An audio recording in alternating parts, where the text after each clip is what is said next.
Moi, je suis Alexandra, je suis la propriétaire, puis je vous présente Alison qui est mon bras droit.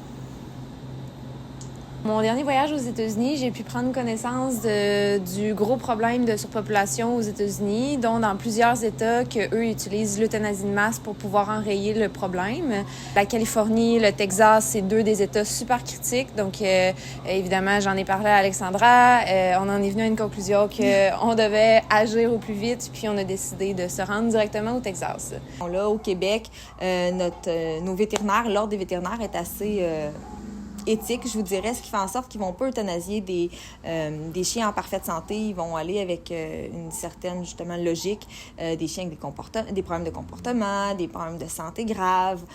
C'est surtout que là-bas, en plus, c'est des chiens, des chiennes avec leurs gestantes, des chiennes avec leurs petits, des chiots.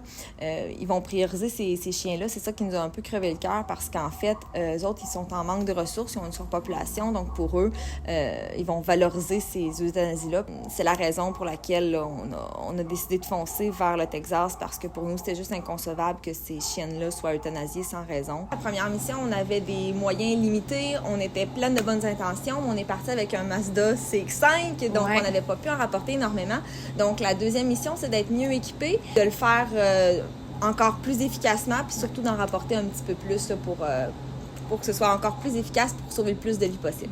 Font le refuge avec qui qu'on est partenaire.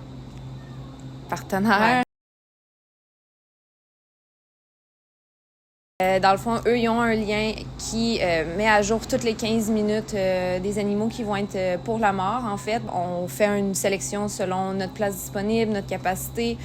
Donc, on s'est rendu compte, en fait, qu'on avait vraiment sous-évalué nos besoins à destination. On s'est rendu compte qu'on avait vraiment besoin de lait pour les chiots. Pour les rassurer, on a dû acheter un toutou apaisant, donc avec des battements de cœur. Ça l'a vraiment aidé pour les réconforter. Des pipi-pads, mon Dieu! Quand on est dans des endroits où est-ce qu'on les met dans des pennes, il y a des petits chiens, fait qu'on a vraiment besoin de ça aussi. C'est toutes des choses qu'on n'avait pas pensé, mais que finalement, on s'est rendu compte. C'est pour ça qu'on a fait là, une liste de souhaits. Donc, si vous voulez participer, c'est une belle façon d'aider pour les besoins de la cause. On veut peut-être que notre histoire se propage un peu plus. La première fois, ça n'a pas été hyper médiatisé, donc cette fois-ci, on aimerait ça que ça fasse un peu plus le tour du Québec. En fait, plus on peut voir cette vidéo-là, plus on va pouvoir aider de vie à destination.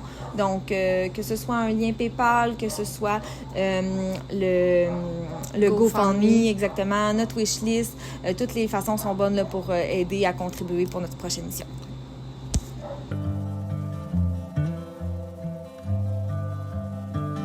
I'll put my life in a bottle, something to guide